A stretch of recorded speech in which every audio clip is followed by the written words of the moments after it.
Hello നമസ്കാരം. ഇന്നത്തെ ക്ലാസ്സിൽ നിങ്ങളുടെ മുമ്പിൽ അവതരിപ്പിക്കാൻ പോകുന്നത് JavaScript object set prototype of എന്ന മെത്തേഡിനെ കുറിച്ചാണ്. പ്രോപ്പർട്ടി സെറ്റ് ചെയ്യാൻ വേണ്ടിയാണ് ഇത് ഉപയോഗിക്കുന്നത്. എല്ലാ ജാവാസ്ക്രിപ്റ്റ് ഒബ്ജക്റ്റുകളും ഒരു പ്രോട്ടോടൈപ്പിൽ നിന്നും പ്രോപ്പർട്ടിയും മെത്തേഡും ഇൻഹെറിറ്റ് ചെയ്യുന്നു. ഈ മെത്തേഡാണ് സാധാരണ ഒബ്ജക്റ്റിന് പ്രോട്ടോടൈപ്പ് ചേർത്ത് കൊടുക്കാൻ വേണ്ടി ഉപയോഗിക്കുന്നത്. അപ്പോൾ ഇത് ഉപയോഗിച്ചിട്ട് നമുക്കൊരു എക്സാമ്പിൾ ചെയ്തു നോക്കാം. ഓക്കെ, അപ്പോൾ നമുക്ക് സാധാരണ ചെയ്യുന്ന രൂപത്തിൽ തന്നെ വിഷ്വൽ സ്റ്റുഡിയോ കോഡ് ഓപ്പൺ ചെയ്യുക. അതിനുശേഷം നമ്മൾ സാധാരണ എഴുതുന്ന രൂപത്തിൽ തന്നെ സ്ക്രിപ്റ്റ് എന്ന് എഴുതുക. അതിനുശേഷം നമ്മളിവിടെ വന്ന് ലെറ്റ് എന്ന് ചേർത്ത് കൊടുത്തു. എന്നിട്ട് നമുക്കിതിലൊരു പേര് ചേർത്ത് കൊടുക്കാം. ഇഷ്ടമുള്ള പേരെന്താണെങ്കിൽ നമുക്കിവിടെ വന്ന് ചേർത്ത് കൊടുക്കാം. ഞാനൊരു പേര് ഞാനിവിടെ ചേർത്ത് കൊടുത്തു. അതിനുശേഷം ഈക്വൽ ടു ബ്രാക്കറ്റ് ഓപ്പൺ ചെയ്തു. ഇതിൻ്റെ ഉള്ളിൽ നമ്മൾ പുതിയൊരു മെത്തേഡിനെ ക്രിയേറ്റ് ചെയ്യുകയാണ്. മെത്തേഡിൻ്റെ പേര് ഇഷ്ടമുള്ള പേരെന്താണെങ്കിൽ നമുക്ക് ചേർത്ത് കൊടുക്കാം. ഞാൻ ഡ്രൈവ് എന്ന പേരാണ് ചേർത്ത് കൊടുത്തത്. എന്നിട്ട് ബ്രാക്കറ്റ് ഓപ്പൺ ചെയ്ത് ക്ലോസ് ചെയ്തു. അതിനുശേഷം വീണ്ടും നമ്മളിവിടെ വന്ന് ബ്രാക്കറ്റ് ഓപ്പൺ ചെയ്തു. ഇതിൻ്റെ ഉള്ളിൽ ഒരു ഫയൽ നമ്മൾ റിട്ടേൺ ആയിട്ട് ഇട്ട് കൊടുക്കുന്നു. റിട്ടേൺ എന്ന് എഴുതിയതിന് ശേഷം സിംഗിൾ കൊട്ടേഷൻ്റെ ഉള്ളിൽ നമ്മൾ എന്താണോ വേണ്ടത് അത് നമുക്കിവിടെ ഒരു പേരെന്താണെങ്കിൽ അത് നമുക്കിവിടെ വന്ന് ചേർത്ത് കൊടുക്കാം. ലാസ്റ്റ് സെമിക്കോളം വെച്ച് ക്ലോസ് ചെയ്യുക. ഓക്കെ, അപ്പോൾ ഒന്നാമത്തെ ലെറ്റ് ഇവിടെ ക്രിയേറ്റ് ചെയ്തു. ഇതേ രൂപത്തിൽ തന്നെ രണ്ടാമത്തെ കൂടി നമ്മൾ ക്രിയേറ്റ് ചെയ്യുക. ലെറ്റ് എന്ന് എഴുതിയതിന് ശേഷം നമ്മൾ അടുത്തൊരു വേർഡ് ഇഷ്ടമുള്ള എന്താണോ വേർഡ് നമ്മളിവിടെ വന്ന് ചേർത്ത് കൊടുത്തു. ഈക്വൽ ടു ബ്രാക്കറ്റ് ഓപ്പൺ ചെയ്തു. ഇതിൻ്റെ ഉള്ളിൽ നമ്മൾ വീണ്ടും ഇതേ രൂപത്തിൽ തന്നെ പുതിയൊരു മെത്തേഡ് ക്രിയേറ്റ് ചെയ്തു. ഓക്കെ, എന്നിട്ട് നമ്മളിവിടെ വന്ന് ബ്രാക്കറ്റ് ഓപ്പൺ ചെയ്ത് ക്ലോസ് ചെയ്യുക. ഇതിൻ്റെ ഉള്ളിൽ നമ്മൾ പുതിയൊരു റിട്ടേൺ കൂടി ചേർത്ത് കൊടുക്കണം. അപ്പോൾ റിട്ടേൺ ഇട്ടതിന് ശേഷം സിംഗിൾ കൊട്ടേഷൻ്റെ ഉള്ളിൽ നമുക്ക് എന്താണോ വേണ്ടത് ടെക്സ്റ്റ് എന്താണെങ്കിൽ അത് നമുക്കിവിടെ ചേർത്ത് കൊടുക്കാം.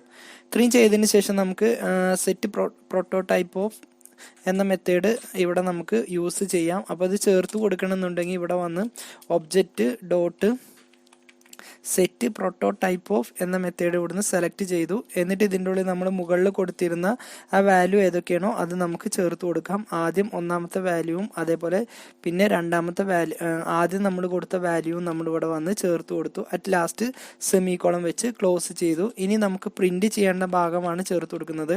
അപ്പോൾ കൺസോൾ ഡോട്ട് ലോഗ് എന്നിട്ടതിന് ശേഷം ബ്രാക്കറ്റ് ഓപ്പൺ ചെയ്ത് കൺസോൾ ഡോട്ട് ലോഗ് അല്ല ഡയറക്ടറി ആയതുകൊണ്ട് ഡയറക്ടറി എന്ന് ചേർത്ത് കൊടുത്തു. എന്നിട്ട് ഏതിൻ്റെയാണോ നമുക്ക് ഡയറക്ടറി കാണേണ്ടത് അത് നമുക്കിവിടെ വന്ന് ചേർത്ത് കൊടുക്കുക. അപ്പോൾ നമ്മൾ ഈ നെറ്റി എന്ന് എഴുതിയതിൻ്റെയാണ് നമുക്ക് ഡയറക്ടറി കാണേണ്ടത്, അത് നമ്മളിവിടെ ചേർത്ത് കൊടുത്തു. ഇതേ രൂപത്തിൽ തന്നെ അടുത്തത് കൺസോൾ ഡോട്ട് ലോഗിൽ നമുക്ക് ഡിസ്പ്ലേ ചെയ്യാൻ വേണ്ടിയാണ് കൺസോൾ ഡോട്ട് ലോഗ് ഉപയോഗിക്കുന്നത്. ഇതിലും നമുക്ക് നെറ്റ് എന്ന് എഴുതിയതിന് ശേഷം ഇതിന് നമുക്ക് നെറ്റ് എന്ന മെത്തേഡ് കൂടി ഇവിടെ ചേർത്ത് കൊടുക്കുക. അറ്റ് ലാസ്റ്റ് സ്റ്റേറ്റ്മെന്റ് സെമിക്കോളം വെച്ച് ക്ലോസ് ചെയ്തു. ഇതേ രൂപത്തിൽ തന്നെ നമുക്ക് അടുത്തൊരു കൺസോൾ ലോഗ് കൂടി ക്രിയേറ്റ് ചെയ്യാം. കൺസോൾ ഡോട്ട് ലോഗ് ഇട്ടതിന് ശേഷം ബ്രാക്കറ്റിൻ്റെ ഉള്ളിൽ നെറ്റ് ഇട്ടതിന് ശേഷം നമ്മളിവിടെ വന്ന് ഡ്രൈവ് എന്നിട്ടതിന് ശേഷം ബ്രാക്കറ്റ് ഓപ്പൺ ചെയ്ത് ക്ലോസ് ചെയ്യുക. ഓക്കെ, അതിനുശേഷം ഇവിടെ വന്ന് സ്റ്റേറ്റ്മെന്റ് വെച്ച് ക്ലോസ് ചെയ്യുക. അപ്പോൾ നമുക്കിതൊന്ന് സേവ് ചെയ്തിട്ട് റണ്ണ് ചെയ്യിപ്പിച്ച് നോക്കാം. അപ്പോൾ റണ്ണ് ചെയ്യിക്കുമ്പോൾ നമുക്ക് ഇവിടെ പ്രത്യേകിച്ച് ആൻസർ ഒന്നും കിട്ടില്ല. ഇതിന് ആൻസർ കിട്ടാൻ വേണ്ടി നമ്മൾ ഇതിന് റൈറ്റ് ക്ലിക്ക് ചെയ്തതിന് ശേഷം ഇൻസ്പെക്റ്റിൽ പോയി ക്ലിക്ക് ചെയ്താൽ ഇൻസ്പെക്റ്റിൽ പോയതിന് ശേഷം നമ്മളിവിടെ വന്ന് കൺസോളിൽ പോയാൽ ഇവിടെ ഇതൊന്ന് എക്സ്പാൻഡ് ചെയ്ത് കൊടുത്താൽ നമ്മൾ യൂസ് ചെയ്ത എല്ലാ ഭാഗവും നമുക്കിവിടെ വന്ന് കാണിച്ചു തരും. ഇതിൽ ഒന്നാമത്തെ യൂസ് നെറ്റ് അതേപോലെ യൂസ് റേ എന്നുള്ളത് നമുക്കിവിടെ ഈ രൂപത്തിൽ ഡിസ്പ്ലേ ചെയ്ത് വരും. ഇതൊന്ന് എക്സ്പാൻഡ് ചെയ്ത് കൊടുത്താൽ നമ്മൾ ആ കൊടുത്ത കോഡിനെ കുറിച്ചുള്ള മുഴുവൻ വിവരങ്ങളും നമുക്കിവിടെ വന്ന് ഡിസ്പ്ലേ ചെയ്ത് വരും. അപ്പോൾ ഒന്നാമത്തെ എക്സാമ്പിൾ ഈ രൂപത്തിലാണ് വരുന്നത്. ഇതേ രൂപത്തിൽ തന്നെ നമുക്ക് രണ്ടാമത്തെ എക്സാമ്പിൾ കൂടി ഒന്ന് ചെയ്ത് നോക്കാം. അപ്പോൾ ഒരു വേരിയബിൾ നമ്മളിവിടെ വന്ന് ആദ്യം തന്നെ സ്ക്രിപ്റ്റ് എന്ന് എഴുതി അതിനുശേഷം നമ്മളിവിടെ ഒരു വേരിയബിൾ ചേർത്ത് കൊടുക്കുകയാണ്. വേരിയബിളിൻ്റെ പേര് നമ്മളിവിടെ വന്ന് അനിമൽ എന്നാണ് ചേർത്ത് കൊടുത്തത്. ഇഷ്ടമുള്ളത് എന്താണെങ്കിൽ ചേർത്ത് കൊടുക്കാം. ഈക്വൽ ടു ബ്രാക്കറ്റ് ഓപ്പൺ ചെയ്യുക. ഇതിൻ്റെ ഉള്ളിൽ നമ്മൾ ഒരു മെത്തേഡ് ക്രിയേറ്റ് ചെയ്യാണ്. മെത്തേഡ് നമുക്ക് ഇഷ്ടമുള്ളത് എന്താണെങ്കിൽ ചേർത്ത് കൊടുക്കുക. ഞാൻ സ്പീക്ക് എന്നാണ് ചേർത്ത് കൊടുത്തത്. എന്നിട്ട് നമുക്കിവിടെ വന്ന് ബ്രാക്കറ്റ് ഓപ്പൺ ചെയ്യുക. അതിനുശേഷം ഇവിടെ വന്ന് കൺസോൾ ഡോട്ട് ലോഗ് ഇട്ടതിന് ശേഷം ബ്രാക്കറ്റിൻ്റെ ഉള്ളിൽ ദിസ് ഡോട്ട് നെയിം പ്ലസ് ഇതിൻ്റെ കൂടെ നമുക്ക് മാർക്ക് എന്ന് കൂടി നമ്മളിവിടെ വന്ന് ചേർത്ത് കൊടുത്തു. മാർക്സ് എന്ന് കൂടി ചേർത്ത് കൊടുത്തു. എന്നിട്ട് ഇവിടെ വന്ന് സ്റ്റേറ്റ്മെന്റ് വെച്ച് ക്ലോസ് ചെയ്യുക. ഏറ്റവും മുകളിൽ നമ്മൾ ഓപ്പൺ ചെയ്ത ആ ബ്രാക്കറ്റിനുള്ള സ്റ്റേറ്റ്മെന്റ് കൂടി നമ്മളിവിടെ വന്ന് ക്ലോസ് ചെയ്ത് കൊടുത്തു. ഇനി നമ്മളിവിടെ വന്നൊരു ക്ലാസ് ക്രിയേറ്റ് ചെയ്യണം. അപ്പോൾ ക്ലാസ് നിട്ടു, ക്ലാസ്സിൻ്റെ പേര് നമ്മൾ ഡോഗ് എന്നാണ് ചേർത്ത് കൊടുക്കുന്നത്. എന്നിട്ട് ബ്രാക്കറ്റ് നമ്മൾ ഇവിടെ വന്ന് ക്ലാസ്സിൻ്റെ ഒരു ബ്രാക്കറ്റ് ഓപ്പൺ ചെയ്തു. ഇതിൻ്റെ ഉള്ളിൽ നമ്മളൊരു കൺസ്ട്രക്ടർ ക്രിയേറ്റ് ചെയ്യണം. അപ്പോൾ കൺസ്ട്രക്ടർ ബ്രാക്കറ്റിൻ്റെ ഉള്ളിൽ നമ്മൾ കൺസ്ട്രക്ടറായിട്ട് ചേർത്ത് കൊടുക്കുന്ന വാല്യൂ നെയിം എന്നാണ്. എന്നിട്ട് നമ്മൾ വീണ്ടും ബ്രാക്കറ്റ് ഓപ്പൺ ചെയ്ത് ഇതിൻ്റെ ഉള്ളിൽ നമ്മൾ ചേർത്ത് കൊടുക്കുകയാണ് this dot name equal to നമ്മളിവിടെ വന്ന് നെയിം എന്ന് തന്നെ ചേർത്ത് കൊടുത്തു. എന്നിട്ട് ഇവിടെ വന്ന് സെമിക്കോളം വെച്ച് ക്ലോസ് ചെയ്തു. നമ്മൾ മുകളിൽ ഓപ്പൺ ചെയ്ത രണ്ട് ബ്രാക്കറ്റും ക്ലോസ് ചെയ്ത് ഇവിടെ വന്ന് സെമിക്കോളം വെച്ച് ക്ലോസ് ചെയ്തു.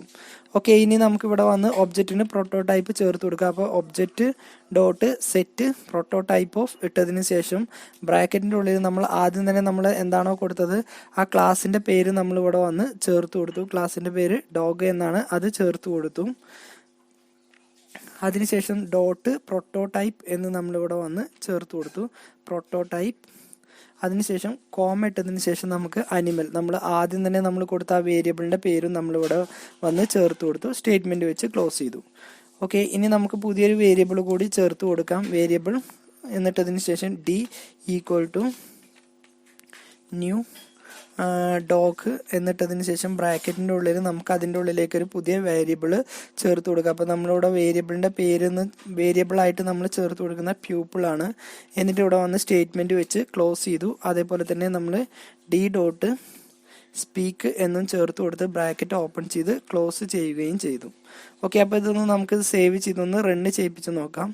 അപ്പോൾ അത് റണ്ണ് ചെയ്യിക്കുമ്പോൾ നമുക്കിവിടെ വന്ന് പ്യൂപ്പിൾ മാർക്സ് എന്നാണ് നമുക്കിവിടെ വന്ന് ഡിസ്പ്ലേ ചെയ്ത് വരുന്നത്. പ്യൂപ്പിൾ എന്ന് പറയുന്നത് നമ്മളിവിടെ ചേർത്ത് കൊടുത്ത വാല്യൂ എന്താണോ അതും, അതേപോലെ മാർക്സ് എന്ന് പറയുന്നത് നമ്മളിവിടെ ടൈപ്പ് ചെയ്ത് കൊടുത്ത എന്താണോ വാല്യൂ അതായിട്ടായിരിക്കും നമുക്കിവിടെ വന്ന് ഡിസ്പ്ലേ ചെയ്ത് വരുന്നത്. ഓക്കെ, ഇനി ഇതേ രൂപത്തിൽ തന്നെ നമുക്കിവിടെ അടുത്തൊരു എക്സാമ്പിൾ കൂടി ചേർത്ത് കൊടുക്കാം. അപ്പോൾ സാധാരണ ചെയ്യുന്ന രൂപത്തിൽ തന്നെ സ്ക്രിപ്റ്റ് എന്ന് എഴുതി അതിനുശേഷം നമ്മളിവിടെ വന്ന് ലെറ്റ് ഇട്ടതിന് ശേഷം ഇവിടെ ഒരു കാറിൻ്റെ പേരാണ്, നമ്മൾ ഒരു കമ്പനി നെയിമാണ് നമ്മളിവിടെ ചേർത്ത് കൊടുക്കുന്നത്, Toyota equal to bracket open ചെയ്തു. ഇനി ഇതിൻ്റെ ഉള്ളിൽ നമ്മളൊരു മെത്തേഡ്, ഒരു ഫംഗ്ഷൻ നമ്മൾ ക്രിയേറ്റ് ചെയ്യും, ഡ്രൈവ്. എന്നിട്ട് വീണ്ടും നമ്മളിവിടെ വന്ന് ബ്രാക്കറ്റ് ഓപ്പൺ ചെയ്യുന്നു. ഇതിൻ്റെ ഉള്ളിൽ നമ്മൾ റിട്ടേണിനായി ചേർത്ത് കൊടുക്കുന്നു, റിട്ടേൺ ഇട്ടതിന് ശേഷം സിംഗിൾ കൊട്ടേഷൻ്റെ ഉള്ളിൽ നമ്മളൊരു വാല്യൂ ചേർത്ത് കൊടുക്കുകയാണ്, ഡ്രൈവിംഗ് ടയോട്ട എന്ന് ചേർത്ത് കൊടുത്ത് സ്റ്റേറ്റ്മെൻറ്റ് വെച്ച് ക്ലോസ് ചെയ്തു. ഇതേ രൂപത്തിൽ തന്നെ നമുക്ക് അടുത്തൊരു ലെറ്റ് കൂടി ക്രിയേറ്റ് ചെയ്യാം. ഇപ്പോൾ ഇവിടെ വന്ന് ലെറ്റ് എന്നിട്ടതിന് ശേഷം അടുത്തത് നമ്മൾ ക്യാരി എന്നാണ് ചേർത്ത് കൊടുക്കുന്നത്. ഓക്കെ, ഇതിൻ്റെ ഉള്ളിൽ നമ്മളൊരു ഈക്വൽ ടു ഇട്ടതിന് ശേഷം നമ്മളിവിടെ വന്ന് ബ്രാക്കറ്റ് ഓപ്പൺ ചെയ്തു. ഇതിൻ്റെ ഉള്ളിൽ നമ്മൾ നേരത്തെ ഡ്രൈവ് എന്ന് ചേർത്ത് കൊടുത്ത രൂപത്തിൽ തന്നെ നമുക്ക് ഇതിൻ്റെ ഉള്ളിൽ വൈഫൈ എന്നുള്ളൊരു പുതിയൊരു മെത്തേഡ് കൂടി ചേർത്ത് കൊടുക്കാം. എന്നിട്ട് ബ്രാക്കറ്റ് ഓപ്പൺ ചെയ്ത് ഇതിൻ്റെ ഉള്ളിൽ നമ്മൾ റിട്ടേണിനായി നമ്മൾ സിംഗിൾ കൊട്ടേഷൻ്റെ ഉള്ളിൽ നമ്മൾ ക്യാരി എന്നും ചേർത്ത് കൊടുത്ത് സ്റ്റേറ്റ്മെൻറ്റ് വെച്ച് ക്ലോസ് ചെയ്തു. ഓക്കെ, ഇനി നമുക്കിവിടെ വന്ന് object dot set prototype of ഇട്ടതിന് ശേഷം ബ്രാക്കറ്റിൻ്റെ ഉള്ളിൽ നമുക്ക് ഏതിനൊക്കെയാണോ പ്രോട്ടോടൈപ്പ് വേണ്ടത് ചേർത്ത് കൊടുക്കേണ്ടത് അത് നമുക്കിവിടെ ചേർത്ത് കൊടുക്കാം. ആദ്യം നമ്മളിവിടെ വന്ന് ക്യാരി എന്ന് ചേർത്ത് കൊടുത്തു, കോമ, അതേപോലെ രണ്ടാമത് നമ്മളിവിടെ വന്ന് ടയോട്ട എന്നും ചേർത്ത് കൊടുത്തു. ഓക്കെ, ഇവിടെ വന്ന് സെമിക്കോളം വെച്ച് ക്ലോസ് ചെയ്യുകയും ചെയ്തു. ഓക്കെ, ഇനി നമുക്ക് ഇതിലേക്ക് ആവശ്യമായിട്ടുള്ള വാല്യൂസ് നമുക്ക് പ്രിന്റ് ചെയ്യാൻ വേണ്ടി കൺസോൾ ഡോട്ട് ഡയറക്ടറി എന്ന് ചേർത്ത് കൊടുത്തതിന് ശേഷം ബ്രാക്കറ്റിൻ്റെ ഉള്ളിൽ നമ്മൾ ഏതിൻ്റെയാണോ നമുക്ക് ഡയറക്ടറി പ്രിന്റ് ചെയ്യേണ്ടത് അത് നമ്മളിവിടെ വന്ന് ചേർത്ത് കൊടുക്കുക. നമ്മൾ ക്യാരി എന്ന് ചേർത്ത് കൊടുത്തു, സെമിക്കോളം വെച്ച് ക്ലോസ് ചെയ്തു. ഇതേ രൂപത്തിൽ തന്നെ രണ്ടാമത്തെ വാല്യൂവിൻ്റെയും കൺസോൾ ഡോട്ട് ലോഗ് ഇട്ടതിന് ശേഷം രണ്ടാമത്തേതിന് നമ്മൾ ക്യാരി എന്നിട്ടതിന് ശേഷം ഡോട്ട് വൈഫൈ എന്ന് ചേർത്ത് കൊടുത്ത് ബ്രാക്കറ്റ് ഓപ്പൺ ചെയ്ത് ക്ലോസ് ചെയ്തു. അറ്റ് ലാസ്റ്റ് സെമിക്കോളം വെച്ച് ക്ലോസ് ചെയ്യുകയും ചെയ്തു. ഓക്കെ, അപ്പോൾ ഇത് നമുക്കൊന്ന് റണ്ണ് ചെയ്യിക്കുമ്പോൾ നമുക്ക് ഇവിടെ വന്ന് ക്യാരി എന്ന് മാത്രമേ പ്രിന്റ് ചെയ്യണുള്ളൂ. ഇതിൻ്റെ ഉള്ളിൽ നമ്മൾ കൊടുക്കുമ്പോൾ വൈഫൈ എന്ന് പറയുന്നത് അതിൻ്റെ ഫംഗ്ഷനും അതിൻ്റെ പ്രോട്ടോടൈപ്പ് ഒബ്ജക്റ്റ് ഏതാണോ അതെല്ലാം നമുക്കിവിടെ വന്ന് ഡിസ്പ്ലേ ചെയ്ത് വരും. ഓക്കെ, അപ്പോൾ ഇന്നത്തെ ക്ലാസ്സിൽ നിങ്ങളുടെ മുമ്പിൽ അവതരിപ്പിച്ചത് എങ്ങനെ JavaScript object set prototype of എന്ന മെത്തേഡ് ഉപയോഗിക്കുക എന്നതാണ്. അടുത്തൊരു സബ്ജക്റ്റുമായിട്ട് നമുക്ക് അടുത്ത ക്ലാസ്സിൽ നോക്കാം.